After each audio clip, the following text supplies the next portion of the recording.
कौड़ी गिट्टी संखले है दरियाओं की छाल, इन बातों क्या पाई ये कर सतगुरु नजर निहाले।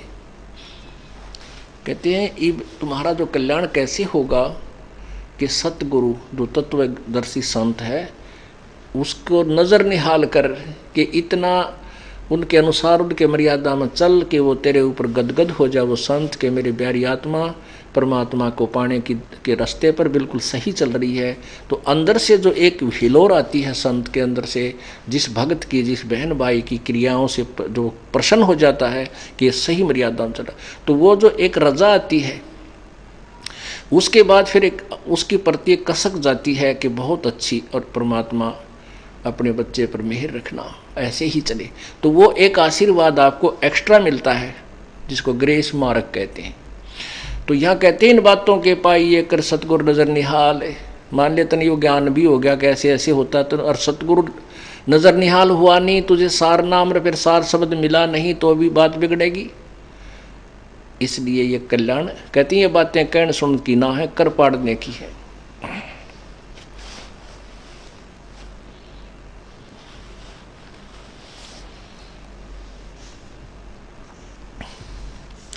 गरीब घट में शोक सिलसिला यो सूतक बंध्या अंधेरे, ये दम गिनती के दिए तू फेर सके तो फेर। पुण्यात्माओं हम इतने वो हो गए हैं परमात्मा के ज्ञान से अपरिचित होकर के कि क्या कहते हैं जी भक्ति में मन नहीं लगता, बेटे का ब्याह ना होया, छोरी का बालक ना हुए, एक मकान बनाया था उसका ब्याह तो नहीं बन रहा, बस भक्ति तो होती है कोई ना। भाई ये भी काम तभी होंगे जब परमात्मा प्रसन्न होगा। परमात्मा प्रसन्न होगा भक्ति करोगे, चाहे दुख में करो चाहे ये कष्ट भी आप पर आ रहे हैं फिर भी अपनी भक्ति जरूर करते रहो। घट में शोक सिलसिला यो सूतक बड़ा अंधेरे, ये दम गिनती के दिए भाई फेर सके तो फेर। गर्म घट में शोक सिलसिला, इस शरीर के अंदर यो शोक यानी दुख यो सिलसिला यो तो सूतक बड़ा अंधेर, यानी यो तो एक आपके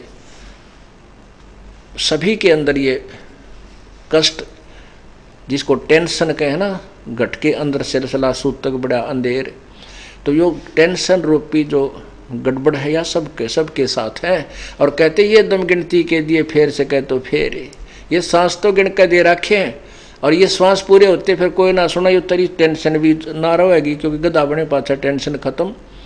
आपकी मृत्यु होगी, जिस टेंशन के कारण भक्ति नहीं बनी वो भी नो की नो रहेगी, वो क्या टेंशन से ठीक होगी, वो तो भगवान ठीक करेगा। उसके चरणों में रो के पीठ के अपना याद जरूर करता रहे। तो कहते हैं घट में शोक सिलसिला यो सूतक बड़ा अंधेर, और ये दम गिनती के दिए भाई फेर सके तो फेर। कभी इस टेंशन के चक्कर में रह जाए। एक दरोगा जी था थानेदार, घोड़ी पर सवार होकर के जून के महीने में और किसी गांव को जा रहा था। रास्ते में एक किसान एक रहट होता था, सिंचाई का साधन होता था, एक कुआं बनाया जाता था। उस कुएं के ऊपर एक लकड़ के सहारे एक जो है ना चक्री होती थी, चक्कर, वो सपोर्ट दे करके उसके ऊपर एक बाल्टियों की चैन बना करके बहुत लंबी बाल्टी जैसे बांध देते हैं, पीपे से बांध दिया करते, पीपे ऊपर तक काट कर और वो ऐसे वेल्ड कर दिया करते रपट ला कर लोहे की चैन के, और वो ऊपर से चलती थी, नीचे पानी को भर करके ऊपर आती थी। और उसको चलाने के लिए बैलों का प्रयोग करते थे, जैसे कोल्लू चलाते ऐसे चलता था वो। तो पुराने समय का समय था, उस समय वो लंबे लंबे लकड़ दे रखे, उधर से वो चैन जब नीचे से भर के आती है तो लोड ढीड होती है वह बाल्टियाँ, तो उससे उस पुली में, वो लोहे की पुली में और उस रहट के चक्कर में च्यों चों चों चों चर चों ऐसे चलता था वो, सूखा जैसे बोला कर ऐसे, वो एक विशेष आवाज़ आती रहती थी। तो उस दरोगा जी ने, थानेदार ने सोचा भी पानी पी लूँ और इस घोड़ी को भी पिला देता हूँ, काफ़ी लंबा सफ़र हो गया, सामने यो रहट चल रहा है, रहट से पानी नाली से होकर के सीधा खेत में प्रवेश कर रहा था। थोड़ी सी नाली थी 5-4 फुट की। तो जो ही वो उस घोड़ी को निकट लेकर आया रहट के, जहां रहट से पानी गिर रहा था, तो घोड़ी उस चूं चूं चूं चर चूं जो उसमें आवाज आ रही थी रहट के चलने से, उससे वो फड़क कर 1 किला दूर जाकर डटी। दरोगा ने कहा, रे ओ किसान, इस चूं चूं को बंद कर, मेरी घोड़ी डरती है। अब उस किसान ने वो बैल रोक दिए, वो रहट चलना बंद हो गया और पानी निकलना भी बंद हो गया। और जो पानी निकल चुका था वो खेत में जाकर के जमीन ने पी लिया, वहाँ पानी जल नहीं मिला। तो दरोगा जी घोड़ी ने फिर निकट लाया उसके पास, वहाँ जल नहीं। दरोगा बोला कि ओ किसान, वो जल निकाल, बैल चला। उसने बैल चला दिए। बैल चलाने वहाँ चूं चर रोई, घोड़ी फिर भाग गई। तो उसने कहा भैया चूं चूं बंद कर। उसने फिर चूं चूं बंद कर दी, रेट रोक दिया। वो फिर निकट लिया तो जल पाया नहीं, क्योंकि उसमें बालू रेत होते थे, वो जल नहीं मिला। कहा जल निकाल, तो वो बैल चलाने पड़े, वह फिर घोड़ी भाग गई। तब उस किसान ने कहा कि दरोगा जी, इस चूं चूं में पी लो, पीना होता ना मरोगे दोनों तुम। इस चूं चूं में पानी मिलेगा, नहीं तो चूं चूं बंद होगी, पानी नहीं। तो कहते हैं घट में शोक सिलसिला, ये सुत तक बढ़ा अंधेर, ये दम गिनती के दिए। भाई फिर से कहते फिर ये तो न्यू टेंशन चलने जाएगी। ये जन श्वास जो है गिनती के दे रखे, इनमें सिमरण ये श्वास का सतनाम का हो गया, सार नाम का तो करा जाता कर ले ना। तो ये तो भाई बीमारी असंग जन्म की है। और यह कट्टे भी सतगी, या प्यास भी चू चूते ही मट्टेगी, उसका रोक के काम नहीं चले। इसलिए हिम्मत सी करके परमात्मा की भक्ति हमने करते ही रहना चाहिए, तब ही बात बनेगी।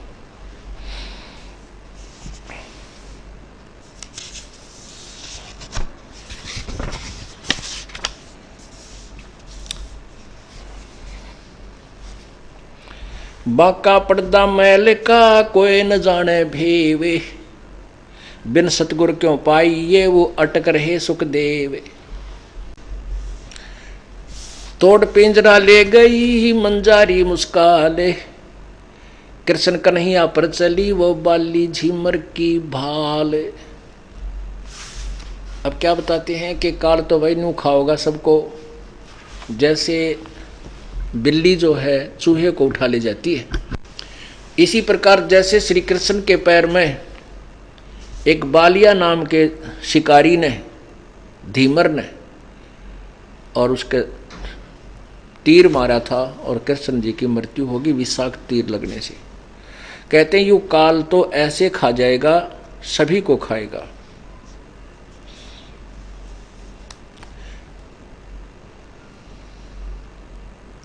बांके पर्दे हम गए सतगुर के उपदेश।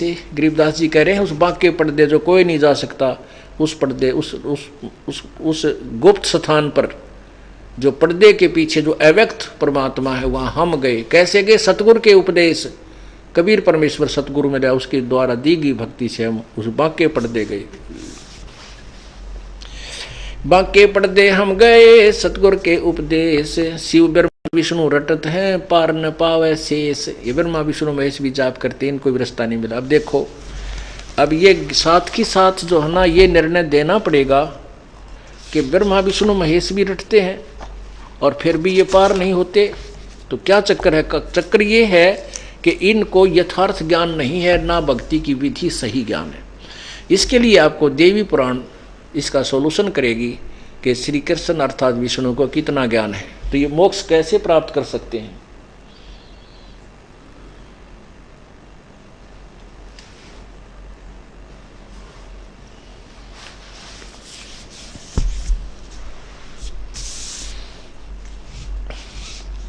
ये देखिएगा श्रीमद् देवी भागवत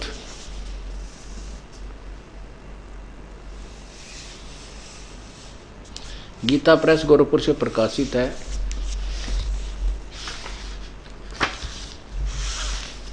इसके संपादक कौन है? हनुमान प्रसाद पोदार, चिमन लाल गोस्वामी। कहाँ से प्रकाशित है? प्रकाशक एवं मुद्रक गीता प्रेस गोरखपुर, गोविंद भवन कार्यालय कोलकाता का संस्थान। इसके तीसरे सकंद में ना प्रथम सकंद में ये देखिएगा, प्रथम सकंद और अध्याय नंबर 4 ये देखिएगा, प्रश्न नंबर 28 पर 28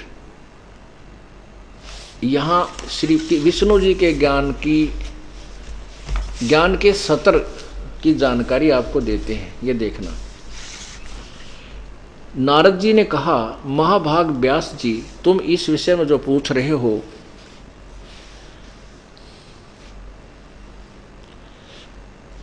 यही प्रश्न मेरे पिताजी ने भगवान श्री हरि यानी विष्णु जी से किया था। देवादिदेव भगवान जगत के स्वामी हैं, लक्ष्मी जी उनकी सेवा में उपस्थित रहती हैं, दिव्य कौस्तुमणि उनकी शोभा बढ़ाती है, वे शंख चक्र गदा पद्म लिए रहते हैं, पीतांबर धारण करते हैं, 4 भुजाएं हैं, वक्षस्थल पर श्रीवत्स का चिन्ह चमकता रहता, वे चराचर जगत के आश्रयदाता हैं। जगत गुरु ऐसे देवताओं के भी जगत गुरु एवं देवताओं के भी देवता हैं। ऐसे जगत प्रभु भगवान श्री हरि महान तप कर रहे थे, उनकी समाधि लगी थी। यह देखकर मेरे पिता ब्रह्मा जी को बड़ा आश्चर्य हुआ। अतः उन्होंने उनसे जानने की इच्छा प्रकट की। ब्रह्मा जी ने पूछा, प्रभु आप देवताओं के अध्यक्ष, जगत के स्वामी, भूत भविष्य एवं वर्तमान सभी जीवों के एकमात्र शासक हैं। भगवान फिर आप क्यों तपस्या कर रहे हैं और किस देवता की आराधना में ध्यान मगन है? मुझे असीम आश्चर्य हो रहा है कि आप देवेश्वर एवं सारे संसार के शासक होते हुए भी समाधि लगाए बैठे हैं। ब्रह्मा जी के विनीत वचन सुनकर भगवान श्री हरि अर्थात विष्णु जी, ये पहला सकंद चला, श्री हरि यानी विष्णु जी ने उनसे कहा, ब्रह्मन सावधान होकर सुनो, मैं अपने मन का विचार व्यक्त करता हूँ। देवता दानव मानव सब यही जानते हैं कि तुम सृष्टि करते हो, मैं पालन करता हूँ और संकर संहार किया करते हैं, किंतु फिर भी वेद के पारगामी पुरुष अपनी युक्ति से यह सिद्ध करते हैं कि रचने पालने और संहार करने की यह योग्यता जो हमें मिली है उसकी अधिष्ठात्री देवी शक्ति देवी है या दुर्गा है। वे कहते हैं कि संसार की सृष्टि करने के लिए तुम में राजसी शक्ति का संचार हुआ है, मुझे सात्विक शक्ति मिली है और रुद्र में तामसी शक्ति का आविर्भाव हुआ है। उस शक्ति के अभाव में तुम इस संसार की सृष्टि नहीं कर सकते, मैं पालन करने में सफल नहीं हो सकता और रुद्र से संहार कार्य होना भी संभव नहीं। ब्रह्मा जी, हम सभी उस शक्ति के सहारे ही अपने कार्यों में सदा सफल होते आए हैं। सुवर्त प्रत्यक्ष और परोक्ष दोनों उदाहरण मैं तुम्हारे सामने रखता हूँ, सुनो। यह निश्चित है कि उस शक्ति के अधीन होकर मैं प्रलय काल में इस शेषनाग की सैया पर सोता और सृष्टि करने का अवसर पाते ही जाग जाता हूँ। मैं सदा तप करने में लगा रहता हूँ। उस शक्ति के शासन से मैं कभी मुक्त नहीं रह सकता। कभी अवसर मिला तो लक्ष्मी के साथ सुखपूर्वक समय बिताने का सौभाग्य प्राप्त होता है।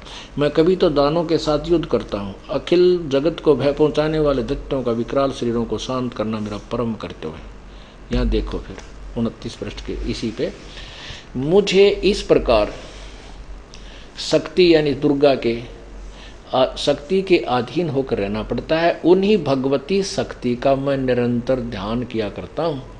ब्रह्मा जी, मेरी जानकारी में इन भगवती शक्ति से बढ़कर दूसरे कोई देवता नहीं है। जय हो विष्णु जी की।